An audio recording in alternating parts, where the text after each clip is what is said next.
முதல் வாசகம். நீதித்தலைவர்கள் நூலிலிருந்து வாசகம். அதிகாரம் 2, இறைவசனங்கள் 11-19 முடிய. இஸ்ரேல் மக்கள் ஆண்டவரின் பார்வையில் தீயதெனப்பட்டதை செய்தனர். அவர்கள் பாகால்களுக்கு ஊழியம் செய்தனர். அவர்கள் தங்கள் மூதாதையரை எகிப்து நாட்டிலிருந்து வெளியே கொண்டு வந்த தங்கள் மூதாதையரின் கடவுளாகிய ஆண்டவரை கைவிட்டனர். தங்களைச் சுற்றி வாழ்ந்த மக்களினங்களின் தெய்வங்களை பின்பற்றி வழிபட்டு ஆண்டவருக்கு சினமூட்டினர். அவர்கள் ஆண்டவரை கைவிட்டு பாகாலுக்கு அஸ்தரோத்துக்கும் ஊழியம் செய்தனர். இஸ்ரேலின் மேல் ஆண்டவரின் கோபக்கனல் கனன்றது. எனவே அவர் கொள்ளையடிப்போரிடம் அவர்களை ஒப்படைக்க அவர்களும் அவர்களை கொள்ளையடித்தனர். அவர்களை சூழ்ந்திருந்த எதிரிகளிடம் ஆண்டவர் அவர்களை விற்றார். ஆனால் அவர்கள் எதிரிகளின் முன் அவர்களால் எதிர்த்து நிற்க இயலாமற் போயிற்று.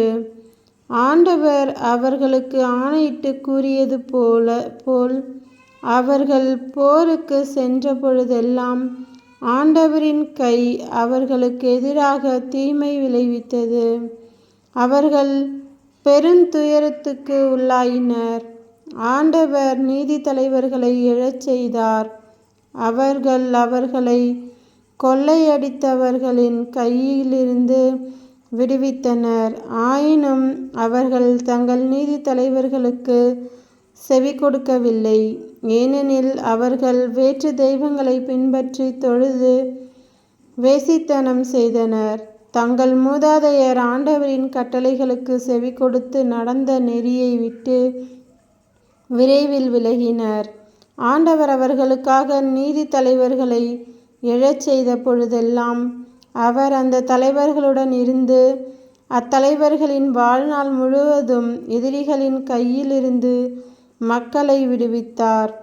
ஏனெனில் துன்புறுத்தப்பட்டு ஒடுக்கப்பட்ட அவர்களின் அழுகுரலை கேட்டு ஆண்டவர் அவர்கள் மீது இரக்கம் கொண்டார். ஏனெனில்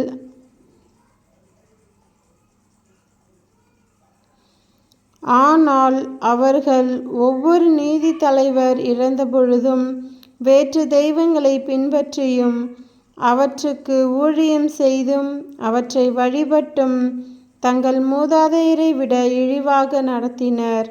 அவர்களுடைய தீய பழக்கங்களையும் முரட்டுத்தனமான நடத்தையையும் விட்டக்கலவில்லை. இது ஆண்டவரின் அருள்வாக்கு. இறைவா உமக்கு நன்றி. நற்செய்தி வாசகம். புனித மத்தேயு எழுதிய நற்செய்தியிலிருந்து வாசகம். அதிகாரம் 19, இறைவசனங்கள் 16-22 முடிய.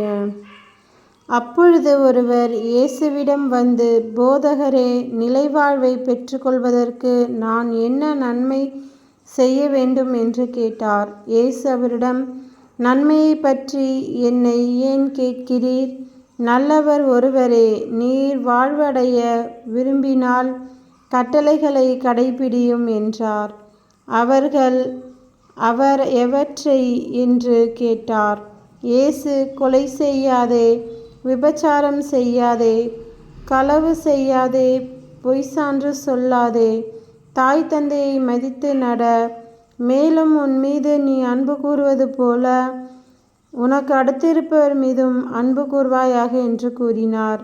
அந்த இளைஞர் அவரிடம், இவை அனைத்தையும் நான் கடைப்பிடித்து வந்துள்ளேன். இன்னும் என்னிடம் குறைபடுவது என்ன என்று கேட்டார். அதற்கு இயேசு, நிறைவுள்ளவராக விரும்பினால் நீர் போய் உம் உடைமைகளை விற்று ஏழைகளுக்கு கொடும். அப்பொழுது விண்ணகத்தில் நீர் செல்வராயிருப்பீர். பின்பு வந்து என்னை பின்பற்றும் என்றார். அவர் சொன்னதை கேட்ட அந்த இளைஞர் வருத்தத்தோடு சென்று விட்டார். ஏனெனில் அவருக்கு ஏராளமான சொத்து இருந்தது. இது கிறிஸ்துவின் நற்செய்தி. கிறிஸ்துவே உமக்கு புகழ்.